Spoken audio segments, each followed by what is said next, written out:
ಹಿಂದಿನ 2 ಸರಣಿ ಬ್ಯೂಟಿ ಅಂದರೆ ಒಂದು ಜರ್ನಿ ಹೋಗ್ತಾ ಹೋಗುತ್ತೆ ನಮಗೆ. ಪ್ರತಿ ಕ್ಷಣ, ಪ್ರತಿ ಒಂದು 5-5 ನಿಮಿಷ ಚೇಂಜ್ ಓವರ್ ಕಾಣ್ತಾ ಹೋಗುತ್ತೆ. ನಿಂತಲ್ಲೇ ನಿಲ್ಲಲ್ಲ. ಅದೇ ಇದಕ್ಕೆ ಒಂದು ಹೈಲೈಟ್ ಬ್ಯೂಟಿ ಅನ್ಬೋದು. ಇಲ್ಲೂ ಎಕ್ಸ್ಪೆಕ್ಟ್ ಮಾಡ್ಬೋದಾ? ಇಲ್ಲ ಆ ಥರ ಅಂದರೆ ಜರ್ನಿ ಟ್ರಾವೆಲ್ ಕೆಲವು ಕಡೆ ಇದೆ, ಬಟ್ ಇದೇ ಬೇರೆ ಅದೇ ಬೇರೆ ಎರಡೂ. ಅಂದರೆ ನಿಮಗೆ ಲವ್ ಮಾಕ್ಟೇಲ್ 1, 2ನೇ ಕಂಪ್ಲೀಟ್ಲಿ ಬೇರೆ ಬೇರೆ ಜಾನರ್ ಸಿನಿಮಾಗಳು. ಸೊ ಒಂದು ಅದು coming of age love mocktail 1, love mocktail 2 ಬಂದು ಒಂದು psychological drama film. So love mocktail 3 ಬಂದೇ ಬೇರೆನೇ ಜಾನರ್ ಅದು.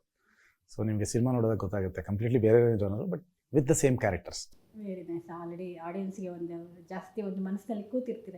ಯಾಕಂದರೆ ಆ ಲವ್ ಮಾಕ್ಟೇಲ್ 3 ಅನ್ನೋ ಲವ್ ಮಾಕ್ಟೇಲ್ ಸೀಕ್ವೆಲ್ ಅನ್ನೋ ಜರ್ನಿನೇ ಆ ಬ್ಯೂಟಿ.